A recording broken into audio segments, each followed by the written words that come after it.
আজ হলো সানডে, ওর বাবা চলে গেছে ডিউটি। আজ আমি সকাল থেকে বিকেল পর্যন্ত পুরো ফাঁকা, তাই ভাবলাম গাছটিকে আজকে ভালো করে পরিষ্কার করে ঘরে রাখি। কারণ ছেলের কাছে যখন চণ্ডীগড়ে গিয়েছিলাম তখন গাছটাকে বাইরে রেখে গেছিলাম বাসন্তী যাতে জলটা দিতে পারে। তো এই গাছটি বসিয়েছিলাম আমি একজনের ভিডিও দেখে। এটা হলো মিষ্টি আলু গাছ, কিছুদিন পর পর জলটাকে চেঞ্জ করতে হয়। তারপরে চলে এলাম রান্নাঘরে, ভাবলাম আজকে একটু ম্যাঙ্গো স্মুদি বানাই। আর দেখো গাছটা কত সুন্দর লাগছে। এই গাছটা কিন্তু জানলার ধারে যাতে ব্রাইট আলো পায় সেইখানে রাখতে হবে, তা নাহলে কিন্তু গাছটা মারা যাবে। আমি কিন্তু এই মিষ্টি আলু গাছ যে জলের মধ্যে এত সুন্দর গ্রো করা যায় সেটা কিন্তু আমি একজনের ভিডিও দেখেই করেছি, আর এই ভিডিওটা তোমাদের সাথে শেয়ারও করেছিলাম। মিষ্টি আলু গাছ কিভাবে জলের মধ্যে গ্রো করা যায় সেই ভিডিও। আর দেখো এই আমটি হলো হিমসাগর আম, আমার গাছেরই আম প্রায় শেষের দিকে। হিমসাগর এবং অম্রপলি আম কিন্তু শেষের দিকে। আসলে আমরা আম খুব একটা খাই না, ওর বাবাও সেরকম খায় না, আমিও সেরকম আম খাই না, আর ছেলেটা তো বাড়িতেই নেই। তারপরে আমটা দেওয়ার পরে দিয়ে দিলাম লিচু স্কোয়াশ।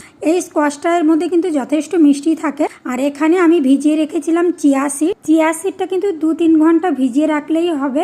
এখান থেকে কিছুটা পরিমাণে দিয়ে দিলাম। আর এটা হলো গোঁদ কাতিরা। এই গোঁদ কাতিরা কিন্তু 5-6 ঘন্টা ভিজিয়ে রাখতে হয়, আর তারপরে কিন্তু এরকম জেলি জেলি মতো হয়ে যায়। তারপরে দিয়ে দিলাম কিছুটা পরিমাণে আম, যেটা কিউব করে আমি কেটে নিয়েছি। তারপরে দিয়ে দিলাম যে ম্যাঙ্গো আর স্কোয়াশটাকে আমি ব্লেন্ড করেছি সেটা। তারপরে দিয়ে দিলাম অল্প পরিমাণে মধু আর কিছুটা আইস কিউব। আবার উপর দিয়ে দিয়ে দিলাম গোঁদ কাতিরা চিয়া সিড। চামচ দিয়ে একটুখানি ঘুটে নিলেই তৈরি হয়ে গেল ঠান্ডা ঠান্ডা গোঁদ কাতিরা ম্যাঙ্গো শেক। ভীষণ টেস্টি, দারুণ লাগে খেতে। যারা ডায়েট কন্ট্রোল করো তাদের জন্য কিন্তু এটা ভীষণ উপকারী, কারণ এর মধ্যে রয়েছে চিয়া সিড, যেটা কিন্তু আমাদের ওয়েটটাকে কমাতে সাহায্য করে। আর এখন যা গরম পড়েছে, পেটটা ঠান্ডা রাখা ভীষণ দরকার। এই গোঁদ কাতিরাতে কিন্তু পেট ভীষণ ঠান্ডা থাকে।